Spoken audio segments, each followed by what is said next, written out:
खरं सांग युवराज, पुन्हा काही चुकीचं करत नाहीयेस ना? नाही ताई, मला मित्राला पैसे द्यायचे होते माझ्या. कशासाठी?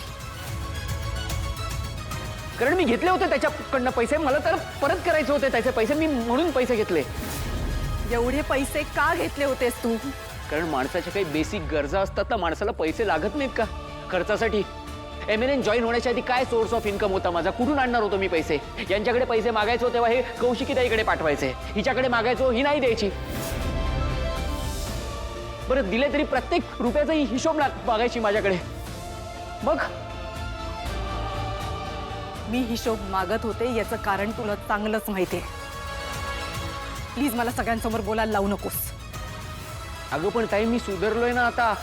मी कुठे परत तसं काही केलं? तुझा विश्वास नाहीये का माझ्यावर? आणि मी तर म्हणतो कधीच नव्हता. मी ना तुझ्याकडे भीक मागतो, स्वतःच्याच घरात मी भीक मागतो ना पैशांची. ते आवडतं तुला. तुझं इगो सॅटिस्फाय होतं ना प्रत्येक वेळी त्याच्याने, म्हणून असं करतेस ना प्रत्येक वेळी तू.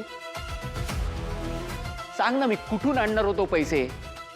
हो, मी चोरी केली ते कळलं सगळ्यांना, कारण रेकॉर्ड झालं ना. पण मी आजपर्यंत 100 इंटरव्ह्यूज दिलेत. मी जॉब ॲप्लिकेशन दिलेत. ते कोणाला नाही दिसले का? ते नाही रेकॉर्ड केलंस ना तू. प्रत्येक वेळी जेव्हा मी जॉबसाठी जायचो ना, तेव्हा काय म्हणायचं माहिती आहे का मला? तुम्ही युवराज खांडेकर, तुम्हाला काय जॉबची गरज आहे? काय मस्करी करताय का साहेब? प्रँक चाललाय का? आम्हाला काय परवडणार आहे तुमचा पगार? असं म्हणून मला हाकलून लावायचं. काय करणार होतो मी? कुठून आणणार होतो पैसे? त्यांना काय माहीत? नावाला फक्त एमएनएनचा मालक आहे. खिसा फाटका 5 पैसे नाहीत माझ्या खिशामध्ये. गाडीत पेट्रोल होतं म्हणून जायचो गाडी घेऊन मित्रांबरोबर फिरायला. पण तिकडे हॉटेलमध्ये खाल्ल्यानंतर बिल पे करावं लागतं ना. तिकडे बिलवर युवराज खांडेकरची साईन करून बिल पे होत नाही. ते बिल कसं पे करणार मी? त्याच्यासाठी पैसे लागतात ना. सगळे काय बोलायचं माहितीये मला? मी जायचो तेव्हा माझे सगळे मित्र म्हणायचे, आला आला आला आला युवराज खांडेकर आला, खिसात नाही आणा मग याला युवराज खांडेकर म्हणा. अशी चेष्टा करायची माझी. म्हणून केली चोरी मी. आणि मी खरंच सांगतो, या सगळ्या गोष्टींमुळे मी त्याच्याकडनं पैसे घेतले होते. आणि एवढे सगळे पैसे नाही घेतले मी. थोडे थोडे करत कधी एवढी अमाऊंट झाली माझंच मला नाही कळत. आणि डोक्यात खूप प्रेशर आलं होतं, त्यामुळे काय करावं काय नाही कळलं नाही, म्हणून चोरी केली. I am sorry. आपण केलेल्या चुकांवर पांघरूण घालण्यासाठी हे स्पष्टीकरण योग्य आहे. पण हे आजचं झालं. उद्याचं काय? उद्याचे प्रश्न जर सोडवायचे असतील ना, तर या चुका सुधाराव्या लागतील. आणि युवराज, जर तुला पैशांची गरज होती तर माझ्याकडे मागायचे ना, मी दिले असते तुला पैसे. रिअली कौशिकी, तू इतक्या इझिली पैसे दिले असतेस त्याला? अगं 1000 प्रश्न विचारले असतेस तू. तू कशासाठी इतके पैसे घेतलेस? तुला काय गरज होती आणि कधी परत देणार आहेस?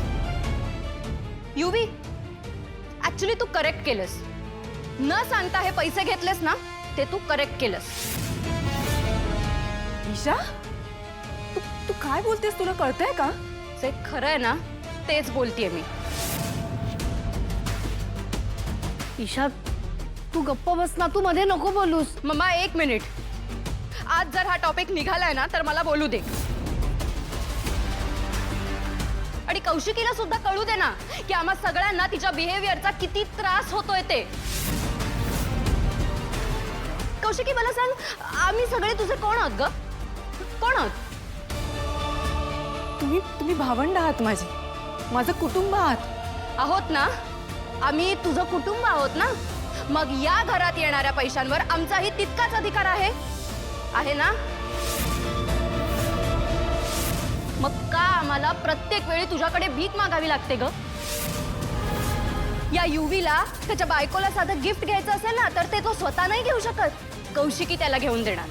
सॅलॉन, स्पा, साधं शॉपिंगसाठी जरी जायचं असेल ना, मम्मा काय म्हणतेस तू? आधी कौशिकीला सांग. का? तर कौशिकी बिल क्लिअर करणार. मला कळत नाही. मला सांग की आमच्या हातात पैसे द्यायला तुला काय इश्यू आहे ग? काय प्रॉब्लेम काय आहे तुझा? मी सांगू, तुझा आमच्यावर अजिबात विश्वास नाहीये. माझा भाऊ, माझी बहीण असं करायचं एकीकडे, आणि दुसरीकडे आम्हाला लिटरली तुझ्याकडे भीक मागायला लावतेस तू. हेड ऑफ द फॅमिलीची रिस्पॉन्सिबिलिटी असते कुटुंबाला सांभाळणं, त्यांना असं स्वतःच्या पायाखाली दाबून ठेवणं नाही कौशिकी. आम्हाला आहे ना खूप वर्थलेस फील होता या घरात. We have zero freedom in this house. Isha, अगं मोठी बहीण आहे ती तुझी, जरा बोलताना विचार करून बोल. हे ज्या पैशांबद्दल बोलताय ना तुम्ही सगळे, ते कमावणारी कौशिकीच आहे. हा, आणि आजवर या कुटुंबातल्या कोणासाठी तिने काही कमी पडू दिलेलं नाहीये. हे अंगावर जे सगळे तुमच्या कपडे आहेत ना महागातले, ते कपडे, त्या चपला, मोठमोठ्या गाड्या, हे सगळं तिच्या जीवावर उभं आहे. ही सांभाळते तुम्हाला, आणि तरी तुम्हाला काय कमी पडताय रे? काय कमी पडताय? Self respect. दया काका, सेल्फ रिस्पेक्ट कमी पडतोय आम्हाला. हे असे एक्सपेन्सिव्ह कपडे घालून हिच्याकडे भीक मागणारे भिकारी झालो होता मी. पण तुला या गोष्टीचा इतका त्रास होत होता तर तू त्यांच्याशी बोलायला हवं होतंस ईशा. आणि हे असं नाही, शांततेत बोलायला हवं होतंस ईशा. आणि तुमची जी काही कारणं असतील म्हणून तू तुझ्या भावाने केलेली चोरी योग्य आहे असं तर होत नाही ना. तुला कळणार नाही ग ते. आमची कारणं तुला नाही कळणार, कारण तुझ्या नजरेत फक्त तुम्ही दोघं बरोबर आहात, आम्ही सगळे चुकीचे आहोत, त्यामुळे तुला नाही कळणार. जी काही कारणं असतील, पण म्हणून तुम्ही चोरीचा मार्ग स्वीकारावा असं होत नाही. ए मार्ग स्वीकार प्रवचन झालं का तुझं? झालं ना? मला सगळ्यांसमोर चोर सिद्ध करून झालं ना? आता शांत बसाल. माझ्या बापाशी बोलतो मी, मध्ये एक आवाज नाही पाहिजे, मला एक शब्द नाही पाहिजे.